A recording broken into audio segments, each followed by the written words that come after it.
heure-ci, mais d'habitude, avouez qu'à cette heure-ci, c'est tous les soirs la même rengaine. Planté devant votre frigo ou au milieu d'un supermarché, vous vous interrogez sur quel repas vous allez bien pouvoir manger. Pour peu que vous viviez accompagné de chérubins ou de compagnes ou compagnons de vie, cette recherche éternelle s'accompagne de l'agaçante question quotidienne. On vous regarde en chien de faïence et on vous dit « Qu'est-ce qu'on mange ?» Une question qui déclenche immédiatement un urticaire et un calcul mental qui mettrait Al-Khwarizmi par terre. C'est un mathématicien arabe pour la ref. Votre cerveau devient un algorithme qui doit trouver ce qu'il serait raisonnable d'avaler ce soir.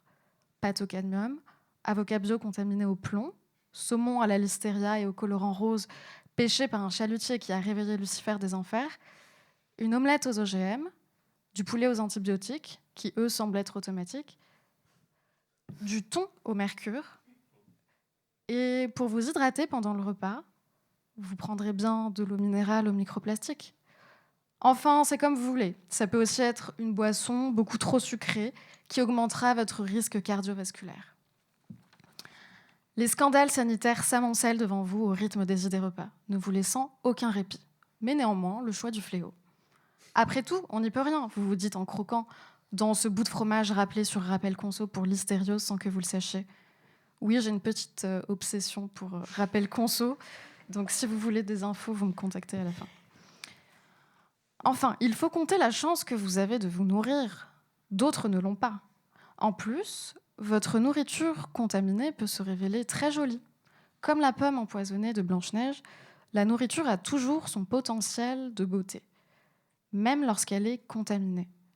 Instagrammable, pinterestable, servie dans des assiettes et des lieux suffisamment esthétiques pour oublier de quoi et de qui elle est faite. Dans un monde où les concepts marketing règnent, l'expérience de la nourriture n'est plus seulement celle de vos papilles et de l'aliment, mais aussi de tout le narratif qui les entoure. Des concepts à gogo, qu'un jeune homme coupable de gentrification vient vous expliquer au restaurant avant de commander, que vous soyez à Bali ou à Paris d'ailleurs, c'est pareil. Salut, tu connais le concept ? En fait, on fait des hamburgers écrasés 3 fois au sol par notre chef cuistot qui a fait HEC. Avant, il écrasait des égos dans un bureau. Jamais le sien, bien sûr. Et il s'est souvenu qu'il avait découvert une casserole dans sa chambre d'étudiant à Jouy-en-Josas. Quand il s'en est souvenu, il est parti en voyage quelques mois pour oublier ses casseroles au travail et s'inspirer des plats du monde entier. Et il a monté ce petit boui-boui où on sert des hamburgers, des falafels et des hamburgers au falafel. C'est ainsi qu'ici-bas, Beyrouth est bombardée dans le silence de certains de mes pairs occidentaux, alors que le houmous et les falafels dégustés en terrasse parisienne n'ont jamais autant fait parler d'eux. Dans cette jungle capitaliste sans foi, avec heureusement quelques lois d'hygiène, on vous ferait avaler n'importe quoi, pourvu que ce soit joli, que ça semble bon, et qu'importe l'histoire culturelle et humaine qui se cache derrière les mets.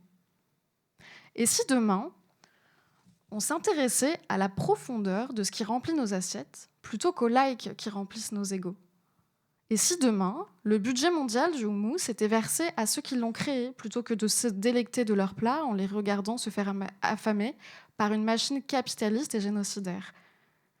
Et si demain, on pouvait boire de l'eau sans penser aux microplastiques, et donc à l'équivalent de la carte bancaire en plastique que notre corps enfante tous les ans ? Et si demain, le Marocain qui accueille nos fraises était aussi assis dans cette salle ?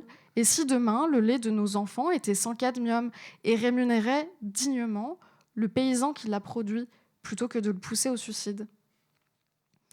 Et si demain, nous considérions le rapport entre notre humanité, notre alimentation et notre milieu comme un acte politique primordial ? Alors, demain soir, je pourrais enfin trouver un repas en ne me plaignant plus que de la charge mentale. Merci beaucoup Nargis pour ce texte